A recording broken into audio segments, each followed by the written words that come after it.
suggesting that divine information could be derived from the Torah by means of skipping a specific interval of letters. Now, with all the horror of the Holocaust behind him, Weissmandl returned to the fascination of his youth, the possibility of a mysterious Bible code. Rabbi Weissmandl, through his diligence and determination in his studies of the Torah, made some remarkable discoveries. In the book of Genesis, if you go to the first equivalent of a T and count 49 letters, and then take the next one, in other words, the 50th letter, is the equivalent of what we would consider a Vav. It's what we would consider an O. You count another 50 letters, it's a Resh, or like our R. You count another 50 letters, and you come to a Hey, or like an H. In other words, it's as if you found a T-O-R-H at 49 letter intervals. It spells the word Torah. Rather remarkable in its own right, but one of those things you could dismiss as just a happenstance. But when you get to Exodus, you discover the same thing happens.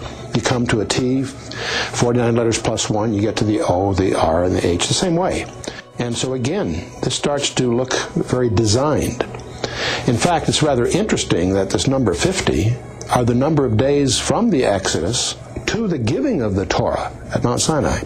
In pursuing this further, you go to the book of Leviticus, the third book, and nothing like this happens. But you go to the fourth book of the Torah, the book of Numbers, the same thing happens, but only if you spell Torah backwards. Kind of weird. You go to the book of Deuteronomy, again you find the equivalent thing, but only if you spell it backwards. Now, you wonder, what does this mean? And you stand back from it all. It's as if those four books are pointing to the middle book, two forward, two back, to the book of Leviticus. So you examine Leviticus more carefully, and you discover not 49 letter intervals, but 7 letter intervals. You have the word Yahweh, or the name of God. And you stand back from this whole thing, and you realize the Torah is always pointing to the name of God. Rabbi Weissmandl's discovery is the first modern hint of hidden codes in the Bible. It was the 50-year-old discovery of Rabbi Weissmandl that finally convinced a small group of Israeli scientists that computers might be the key that could unlock the centuries-old mystery of the Bible code. Dr. Eliyahu Rips devised a mathematical model to test the viability of the skip codes that Weissmandl had demonstrated with his work. He enlisted the help of Dr. Doron Witzum, a graduate student in physics specializing in general relativity, and Yoav Rosenberg, a brilliant young computer scientist. Together, they hoped to prove scientifically whether or not a Bible code existed. It would be a long and tedious undertaking. Let's take a moment here and explain exactly what an equidistant letter sequence, or ELS code, is and how it is constructed, with this simple example. Rips explained that each code is a case of adding every 4th or 12th or 50th letter to form a word. Skip X spaces and another X spaces, and the hidden message is spelled out. Now, this appears to be nothing more than a simple description of ELS coding. But if you begin with the first letter of the paragraph, R, then skip every 3 letters and pick up the 4th letter following, the coded message is revealed. What is infinitely more difficult than deciphering the code is the creation of a surface text that is sensible and easily understood, and yet will seamlessly accommodate specific letters at fixed intervals. In order to test the ELS code theory, the research team created a program according to strict scientific and statistical rules. The usable text would be only the book of Genesis, some 78,000 plus letters. In order to make certain the results could not be tainted by subjective interpretation, they selected the names of 32 of Israel's most famous sages as the target of their search. To make it more difficult, they also asked the program to search for either the target's birth date or death date. After months of work, the complex mathematical model and program was ready. Now it was up to the computer. The results of this test startled even the researchers. All 32 names were there, coded into the text, along with either their date of birth or their date of death. But that wasn't enough for Rips. He wanted further proof. In his final experiment, he took the 32 names and 64 dates the codes had revealed and jumbled them into 10 million different combinations. so that 9,999,999 were a mismatch, and only one was a correct pairing. Then they ran the test again. Only the one correct name and date came together. The odds against this happening by chance, the researchers tell us, are literally 1 in 10 million. Enter Harold Gans, senior cryptologist for the National Security Agency in Maryland.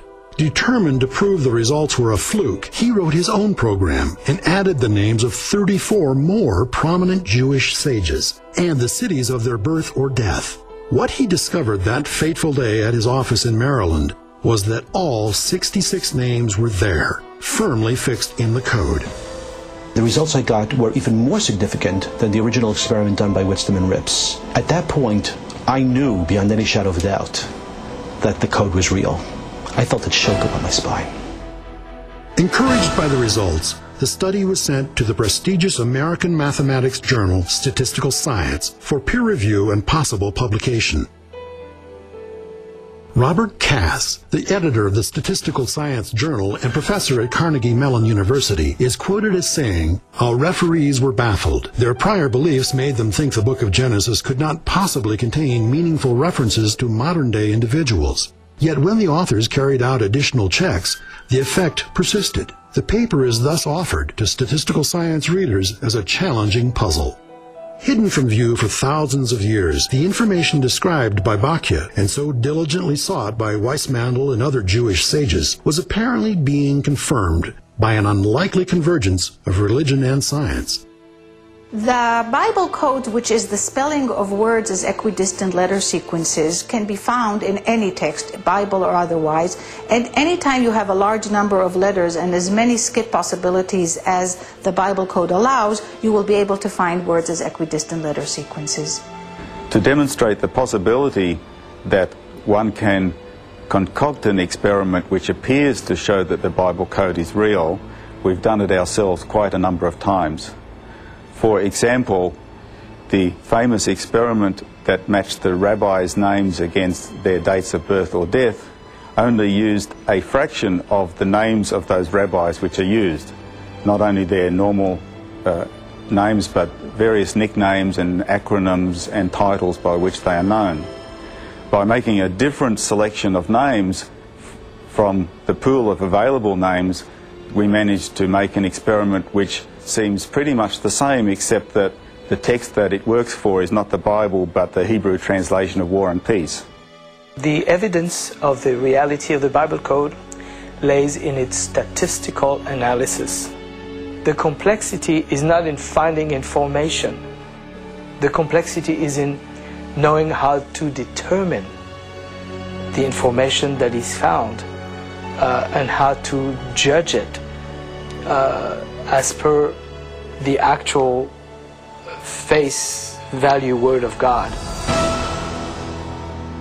In 1994, Michael Drosnin, a writer and former journalist, flew to Israel to meet with a close friend of then Prime Minister Yitzhak Rabin. He carried with him a letter with frightening implications. About 2 years into my investigation, I found encoded the name of the Prime Minister of Israel, Yitzhak Rabin.